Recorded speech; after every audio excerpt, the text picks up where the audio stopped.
if there's ever a time where we needed to pull together as believers of Christ and unite and try to strengthen and make the world a better place, it's now. Mm-hmm. And that sounds like he's preaching our message. There's one body, one church, one spirit, one hope. The realities of the faith, the realities that unify us are already there. Christ praying for unity. What should we be praying for? I mean, it's the one prayer request of Jesus. Think about it.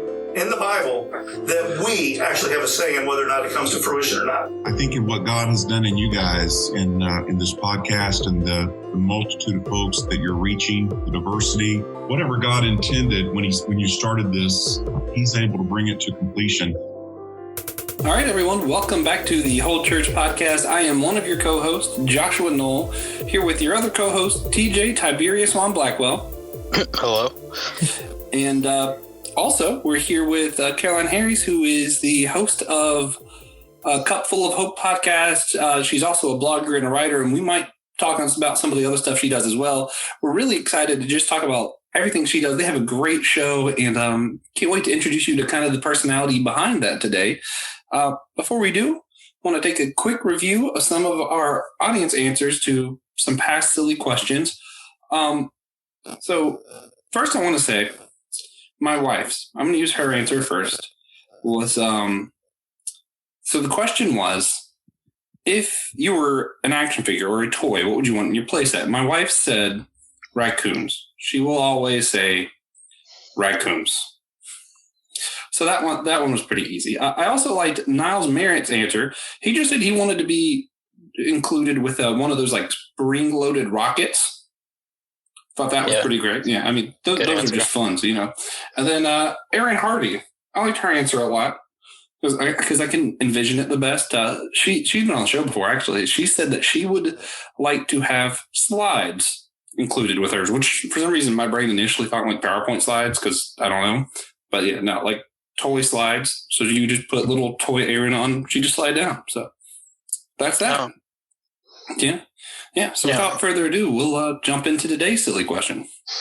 All right. So today's silly question: if you had to fight in real life any one arcade game villain, which would you choose? I know Josh already has his answer, so he's going to go first. Okay. All right. Yeah, that's fine. What did you say they're called? Koopas? Yeah. Yeah. The little turtles from like the old Mario game where you just jump on them. I would fight that. Of any of the ones I could think of, I think that's realistically the one I'm most likely to be able to beat. And also, I just like turtles. And I think it would be funny to watch a turtle throw a hammer at me. I mean, I could probably dodge it. So yeah, I'm going to go with a Koopa. Yeah. So TJ, you want to go first? Give our guest time to think?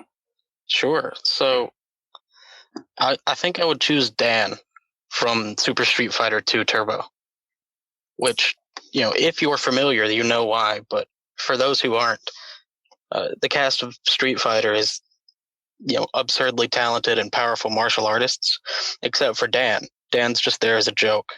He's super weak. He's not very good. He's actually awful. So, you know, I'm pretty confident that I would be able to beat Dan. Solid answer. Maybe Dan will be the next character in a Smash Bros.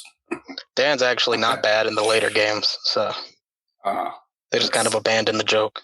That's less funny. So Caroline, if you had to pick any character in a or villain in an arcade game to fight in real life, who would you pick? Well, I used to play a lot of Street Fighter, so I thought about going that direction. However, I landed on also a Mario figure, and that is Bowser. Oh, man. Oh, man, that sounds like that's a tough fight. I like a good challenge. I'm up. Okay. I'm ready. Yeah, I mean, why not? I mean, if you could just do the unrealistic, why not just do it? Why not? Yeah. Yeah, I mean, at least if it's like the first Bowser, you can just run under him and hit the button and he'll fall into lava, you know? I don't know if we can set that up in real life, but we could try. Hopefully. Awesome. So without further ado, we'll jump into kind of the more serious stuff. We just kind of do that to break the ice and whatever. But before we move on to talk about your show, we did kind of want to know a little bit more about you. So could you tell us some about your testimony so our listeners can kind of hear how you came to know Christ? Yeah, absolutely. I'd be honored to. So I was born and raised in Oklahoma. I am first generation in my family to be born in the States, and I was born in the great, exciting state of Oklahoma. I did not grow up in a Christian home. I actually started going to church when I was in middle school, thanks to a neighbor who invited me. So I have two older brothers. One of my brothers and I were invited by my neighbor, really, because they had kids who were our age. And we started going to church. And, you know, it was one of those things at the time, I didn't know anything different. They had a great youth group. We got super involved. We were there probably every Wednesday and Sunday. My brother actually ended up marrying the pastor's daughter of that church. And at the time, that was a Presbyterian church. And so initially, that is when, you know, I met Jesus. And my parents didn't have any objections. They just kind of let us do our own thing. But a lot of the Christian life for me was figuring it out on my own. So, you know, when I was in college, I would get involved in Bible studies and so on and so forth. And then really even after college, it was just me a little bit on my own, if you will, trying to find a church in the Dallas area, which is now where I live. So that is a little bit about what it looked like. I don't know if I can answer any more questions. I'd be happy to, though. Yeah. I mean, that's awesome. I always think it's helpful to hear people's testimony because, you know, you can argue with a lot of other stuff. It's hard to argue with someone's story. And, Amen. You know, our main goal is to engender church unity. So when we think about ways to be united, you know, the first step is to acknowledge all of us have a story and we all love Jesus. Mm-hmm. So that's where we're at with that. Now this isn't really relevant. This is just out of curiosity. I had to ask it at some point during this. I've been listening to your show. You mentioned you kind of were a tomboy, right? And, yes. Two older brothers, you know, I hung with the boys playing Street Fighter and Mario. Yeah. And you mentioned you like watching sports. And at one point you mentioned college football. And yes, I have to ask, even though I know this could endanger our unity, which team do you root for? To be completely honest, I just kept up with really the top 25. Because I love a good rivalry. I could even think back on games now where it was like, you know, the number 25 team beat number 2 or whatever it was. I did go to Baylor. And so there's been a few years where Baylor had some good years. And so of course I followed closely then. However, those were very short lived. I would really just keep up with the Big 12, top 25, SEC, of course. But you still watch a lot of football. Okay. That's not as bad as it could have been. I could have said, yes. You could have said Florida State University. Okay, Florida State. That's the only good team. No, could have said Florida. If you would have said Florida, Clemson, or Texas A&M, I might have just ended the podcast. But you might have heard my co-host say Clemson a time or two. So glad that she's not on this recording today. You notice she's not here, so. And I take delight every time Texas A&M loses. I'll tell you that much. So that makes my heart happy. Yeah. I mean, that's personal for us. That's their coach did my team kind of bad when he moved over there, but that's a different podcast. Yes, there you go. So to get back on the subject, what denomination are you a part of now, or have you historically been a part of? Or, whatever? Yeah. So, in some ways, a little bit all over the place. That church I mentioned that I started going to in middle school was Presbyterian. My parents, we all moved my junior year of high school, and I just went to church on my own, and that was a Methodist church. In college, I started going to a Baptist church, but now I go to a non-denominational church. Excuse me, what a big word to say. And been there about 7 years. So really since college have been attending just 2 different churches, and both have been non-denominational. Awesome. So what can you tell us about the church you go to right now? What's unique about it? Well, the church that we go to now actually completely changed our lives. So for us, there's a lot of unique about it. It's a spirit-filled church. We believe in the gifts of the Spirit. We believe the gifts are alive and active. And so I would say what's unique is, we see a lot of churches around, or, even ones that I've been into that I grew up in, not living that out, not accessing the gifts of the Holy Spirit. And so in some ways, it almost felt night and day from every other church that I went to in a good way. And it's not, it's never our church versus this church. It's the body, of course, coming together and there being unity. However, for me personally, like you just mentioned, you can't deny a testimony, you can't deny the experience, has completely changed my life because of the healing, because of the worship and just the hope that it carries. Awesome. Yeah, we're both members of a Pentecostal church, so our church is pretty big on spiritual gifts. But, there you go. Yeah, but I did attend a non-denominational church when I was in college that it still kind of affirmed the spiritual gifts, but I think it was a lot more intellectual based, which, that kind of changed my path as well. So again, non-denominational churches got a lot to offer, so I really, really appreciate that. Well, and to your point, I don't know if our church would say that's what they are. They would probably say, hey, we're Pentecostal, spirit-filled. They're not, you think of like, is it Acts 29 churches or, there's all these different like spheres. I don't know where they would fall under that umbrella. So I should probably know those things. I don't. However, they love Jesus. They love Jesus. They believe in Holy Spirit. They love Father. So we have to have all three, and we have to have spirit and truth. And so, I think there are these churches that it's all spirit, and I think that can get very, dangerous a little bit. And then there's a lot of churches that are all truth with no spirit. And so I love that ours merges spirit and truth and offers both, because I believe we have to have both. Yeah, it's like salt and pepper. You can't have one without the other. Exactly. Yeah, awesome. All right, so one thing we like to do to help us get a little better acquainted with our guests' beliefs is our speed round. We're just going to ask you a few questions, and all we ask is that you answer them all in one sentence, or less. And if you don't think you can do that, just say pass, and we'll skip it. How does that sound? One sentence or less. All right. Yeah. I told you I love a good challenge. Here we go. I'm up for it. All right. I hope so. So, how would you define what church is? A body of believers who are desiring to look more like Jesus and make disciples of the world. Right. What are your beliefs on election? I believe that it's important, and I vote pass. What is your view on the Trinity?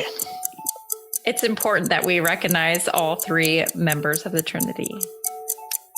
Do you believe in the continuation of the gifts of the Spirit? Absolutely. Do you believe that speaking in tongues is the initial evidence of being baptized in the Holy Spirit? I don't believe that you have to speak in tongues to be baptized in the Holy Spirit, but I do believe in speaking in tongues.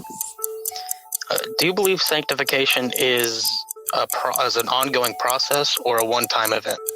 Ongoing process. Do you believe drinking alcohol is a sin? No. Do you believe swearing or cursing is a sin? Yes. Which of the 7 sacraments do you adhere to, if any? And we have a list if you want me to read them off to you. Yeah, and then do you want me to just say yes or no? Sure. Baptism? Yes. The Eucharist? Yes. Confirmation? Yes. Reconciliation? Yes. Anointing of the sick? Yes. Marriage? Yes. Holy orders? I believe so, but might need more clarity. Mm-hmm. All right. What are your beliefs on baby baptism? I believe that people should be baptized when they understand the full meaning of it. All right. Well, that's it. That's the speed round. Congratulations. Did I pass? Yeah. You absolutely did. Phew. That's great. Yeah. You only use like a half of a pass. So, I mean, I love it. yeah, that was great.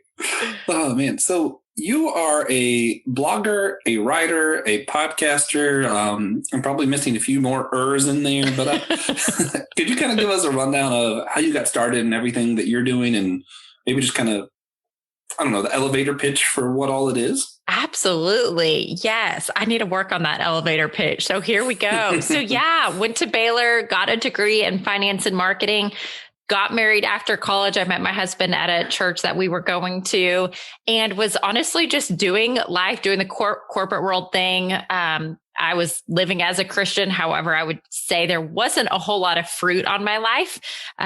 Really, again, called myself a Christian, was in church Sundays, but other than that, there wasn't much more to show for it. So about a year into our marriage, we were given a diagnosis of infertility, which is super common. 1 in 6-ish couples go through infertility. 1 in 4 have a miscarriage, and yet no one talks about it. And it was about a week after that diagnosis that the Lord had impressed it upon my heart to start a blog. And I really just laughed at him. I'm like, you've got to be kidding me. I don't write. Again, finance degree, love numbers, love Excel, have always struggled in the area of reading and writing and so on and so forth. But I was obedient. And so that really kicked off this journey of where I am now. So to summarize, that's been about 8 years ago. And I do have a blog, over 1,000 blog posts on there. It really started off just to share our infertility journey, however, has morphed into just a place where I share spiritual encouragement. So the blog is called In Due Time. And out of the blog was birthed a book also called In Due Time. It was just written as a devotional style, a 60-day devotional that could encourage anyone who was waiting on the Lord for something, which in reality should be or probably is all of us. And so birthed that book as a baby, felt like it at least in 2016. And then in 2013, started a ministry. I didn't even know I was starting a ministry, to be completely honest. I had a few people over in my living room, a few women who I knew were struggling to conceive and grow their family. And we just started seeing a lot of life. Women's hearts were getting healed. Prayer lives were being just revitalized, if you will. Babies were being born, and the Lord just breathed on it, and it grew and it grew and grew. And so now we are an official nonprofit, an official ministry. We have 50 in-person groups across the United States and Europe and Canada. And then we have 10 virtual groups. We do an annual conference. And so, yes. And then the last leg of it all, going to keep going here for another second, is a podcast called A Cupful of Hope. So was previously co-hosting with my friend who lives out in South Carolina. We actually met on Instagram, became best friends, and moving forward into 2021, we'll be leading that on my own. So that's what I do full time now. I did quit my corporate job. The Lord did lead me to do that. And I am full time working, or I should say volunteering for Moms in the Making, blogging, hope to at some point write another book, and podcasting as well.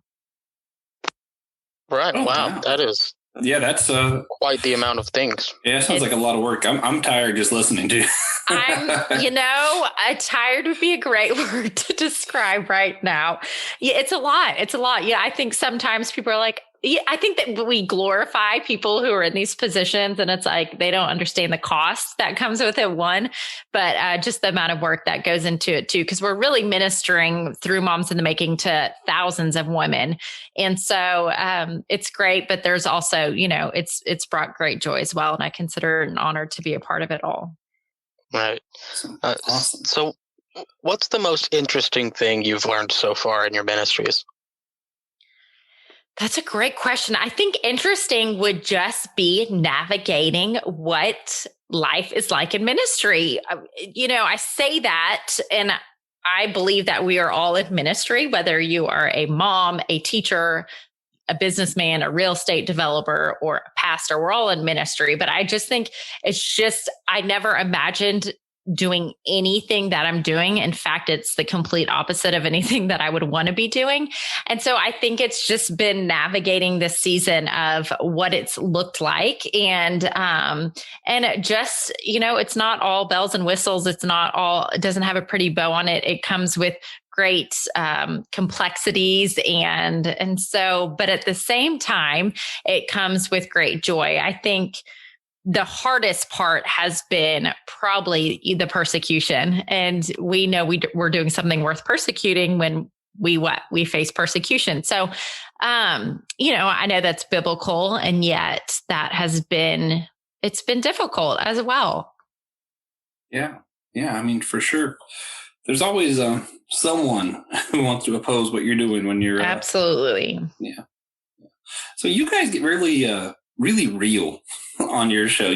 Some stuff that's maybe a lot of other people would shy away from, or some stuff that they would just keep personal. You guys just throw it out there.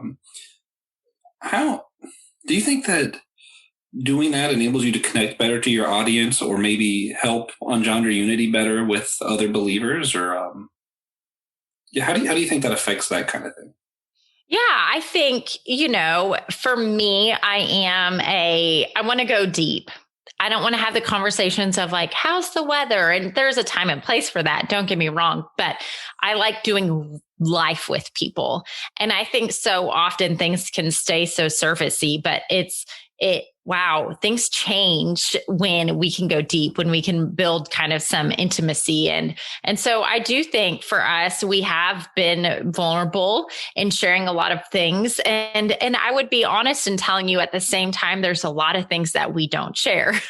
And I feel like I'm having a hard time, even in my personal life, navigating that, as I'm just facing a lot of hard right now, just hard and heavy things. And it's like, I want to be vulnerable. And at the same time, I want to protect those things. And I want to make sure I'm not going straight to a podcast or straight to an Instagram to share them, but that I'm instead taking them to the Father and talking through those things with him. So I do hope, as a listener who would be tuning in, that they have appreciated that we've been willing to share. And hopefully it has made people feel like, hey, they're invited into our living room. They're a part of our friendship. They're a part of the community that we've built. And that's really ultimately what we long for. Hey, everyone. Just wanted to take a quick break to tell you all the ways you can help keep this show going. The Whole Church Podcast, your favorite church unity podcast. Follow us on social media. You can share this episode on your own social media, subscribe to our newsletter by emailing us at thewholechurch@gmail.com, subscribe to our show at your favorite podcast provider, whatever that may be, leave a review on Apple Podcasts, and support us on Patreon for as little as $1 a month at patreon.com/thewholechurchpodcast. Remember, every dollar counts. Especially that last one. You say that about all of them, TJ. It's true every time. So, yeah. Let's get back to the show. I gotta say, one thing I just really appreciate about your show, as I've listened to a few episodes, is the intro. I know we mentioned that before the podcast. I gotta tell everybody, the intro music on that is just spectacular, and it kind of adds to the point that I want to make, that I really liked, is you guys don't deny the darkness you're in, but rather are a light in it. So you reveal, hey, we have these tough situations, but the whole podcast is still about hope and having hope in the midst of those situations. So it's interesting to see. A lot of people feel like being a light is acting like nothing's wrong and happy all the time. Or you guys put out a pretty good example, I believe, of showing that there is darkness, but we can still be a light in that with our hope. So I really appreciate what you guys do with that. Well, that's so good to hear. That really was our heart, even the name, A Cup Full of Hope, of, hey, we faced hard situations. My husband and I trying to have kids for 8 years, a cancer diagnosis, a 2-year-old nephew who passed away, just, we all have the long list, right? We all have it. And yet we can still carry hope. We can still carry joy. And so that really was our whole heart. And so I'm glad to hear from your perspective that message is getting conveyed. So that's encouraging to me for sure. Yeah, no, it's great. It's great. Right. We love that. So we know Jessica is leaving the show. What can you tell us and our audience about the future of your show from this point forward? Yeah, definitely. That's a great question. So when we started our podcast, we both were really feeling like this is something we are supposed to do. And our heart really in entering the podcast was, we're just going to go until we hear the Lord say no. And we didn't. We heard him, we just heard him say go. And so we went for it. Well, speaking of hard things and tragedy, Jessica's son passed away in May of 2020. And so she's just really been in a season of completely taking a step back from ministry and taking a step back from podcasting and really being very active in the blog world, social media world as well. And so I am continuing. And what's beautiful is she's blessed it. And she just knows, hey, look, I'm in a season of deep grief. I need to minister to my family, but I want to bless you as you continue. So I will be interviewing guests, as I actually started doing after she took a step back initially when her son passed away. And then I hope to do just some one-off episodes as well of me praying over certain things. So for instance, I did one back in November on praying for the election, praying for the virus, praying for specific topics. And I do foresee more of that in the future as well. Awesome. Right. Awesome. Yeah. Yeah. And I look forward to see what you guys do next with that. It's Thank you. Really encouraging everything that you guys do, and hopefully everybody will go over to everywhere it's at and check out the Cup Full of Hope. It's great stuff. Hopefully our show goes that smoothly when I leave after this episode. Uh-oh. No, that's a joke. That's not. I was going to say, you mean when I leave. You might have just gotten fired after that. Yeah, he's the boss. I fired myself. There you go. No. I wish I could do that some days. I've tried. That's a whole another podcast. Oh, man. So one thing we like to ask every guest that comes on our show, it's just if you had to give one practical and tangible action that someone could step away from this, if they hear the last they walk out and they could just go do this one thing, and it would help better maintain unity in the church, what would the one thing be? I love this question. This is so fun to me. I think it would be super powerful if every person did something that felt very opposite to them. So for instance, I just think it's powerful to operate in the opposite realm. So I think if you are listening right now and you are really struggling financially, I think it would actually be super powerful to sow into this podcast or sow into your church or sow into wherever you are getting ministered to. I believe that actually breaks the spirit of poverty. If you are currently offended because so-and-so hurt your feelings, I think it would be super powerful to bless that person. Again, to operate in the opposite spirit. And so, we don't know what all of your listeners are going through. However, I think whether it is tangibly, whether it's praying for someone who's offended you, whether it's blessing someone with finances or a meal, I think, wow, if we all operated in that opposite realm, a lot of demonic forces would probably be broken. And I believe that would be really powerful. Man, that sounds like something Jesus would say. Yeah. Well, I hope so. I read his word and he's got a lot of good things to say in there. Yeah, I like some of this. If you like that question, you should go check out our other 70 episodes where we ask the exact same question. Well, so now do I get to ask you a question? Because I would love to know what your favorite response has been. That would take a very long time. Your response. Thinking. But if everyone did that, if everyone did what you said and operated in that opposite realm, what do you think we would see change? What would be the ramifications of that action from each of our listeners? Yeah, I think it would just bring forth a lot of life. Again, I think there's something, for instance, if someone curses you, it really opens the door up for the enemy. It opens up this door for you to start getting critical and complaining and gossiping and tearing that person apart. But the minute that you start blessing them, it automatically stops this demonic attack from going full force ahead. And so I do think it would just stop and cease, or at least slow down a lot of the enemy's game and tactics to tear the body apart, to cause division, to cause people to, get angry with each other and sin to happen and so on and so forth. So I just believe, again, even if it didn't stop the game that the enemy plays, it would at least slow down any demonic forces. Right. And that would be awesome. So, yes. If everyone could just do exactly what she says, that would be ideal. Yes. So to start closing out, first thing we do in our outro, we like to do our God moment segment. We just share something that God has done for us recently, whether it's a blessing or a challenge or whatever, what have you. any of those things. And as is customary, I like to make Josh go first. Awesome. Great. Because I can. Yeah. Because he's the boss. So. Yeah. Yeah. I just over the last weekend, we found out that Tiffany, my wife, tested positive for coronavirus. I mean, by this point, everything's well and good, and it's done past by the time this is published and you're listening to it.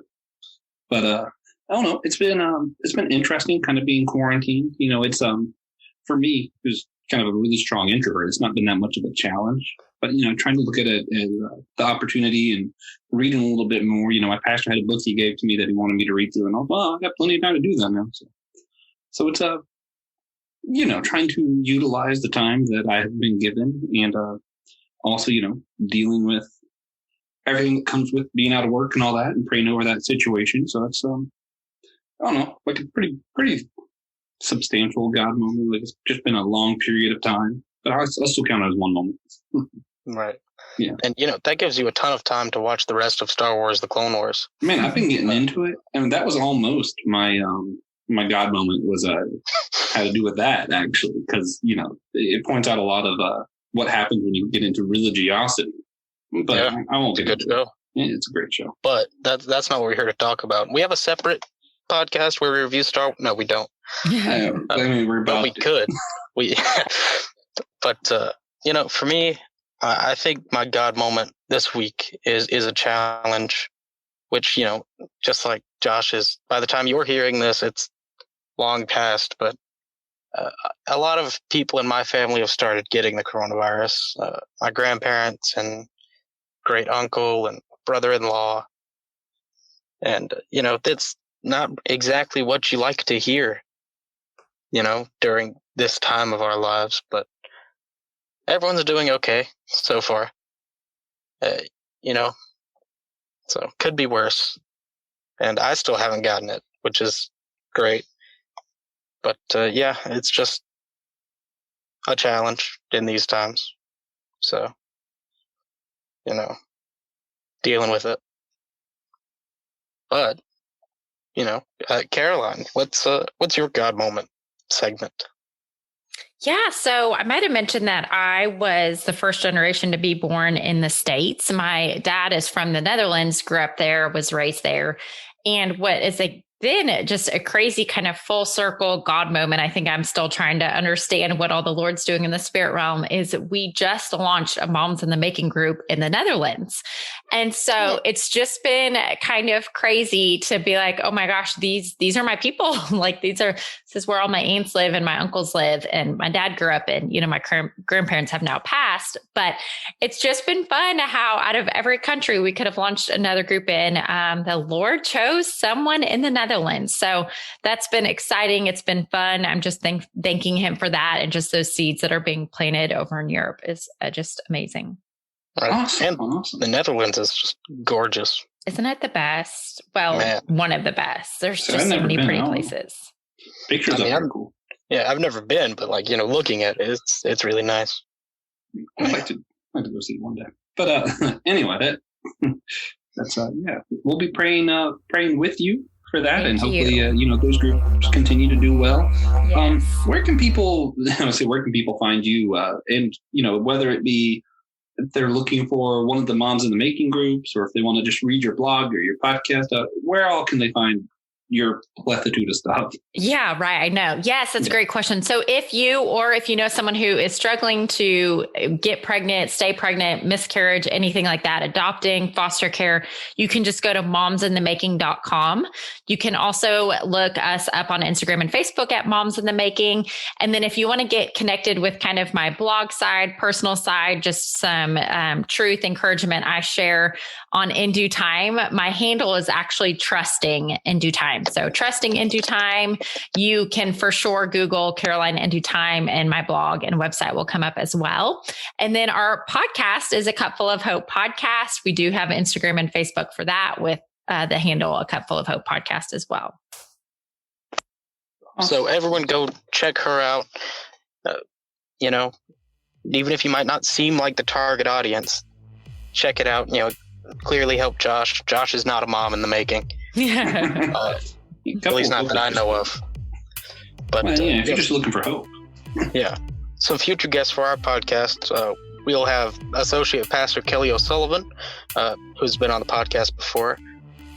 Pastor Charles White, who we had him on, right? Yeah. He was part of the he was part of our Black History Month episode. Or Black Lives Matter. Episode. Paul Calcott from the Real People, Real Talk podcast. And Paul, if you're listening, I'm sorry. I don't know how to say your last name. I hope it wasn't too bad. But we'll work on that before we interview him. And of course, at the end of this season, we will have Francis Chan. Who probably doesn't know about it. Who hopefully does not know about it yet, because that would mean he's declined to appear. Yeah, well, actually, we emailed him, and one of his assistants responded with, we're not sure what 2021 is going to be. I'm not sure if he knows or not. So we'll see. Yeah, we'll find out. If season 1 ever ends, then... Yeah, but we are making an attempt to end season 1, so y'all just hang in. All right. Thank you all so much for your time. Yeah. Thank you all so much for your time. Tune in next week for another great episode. And thanks for listening.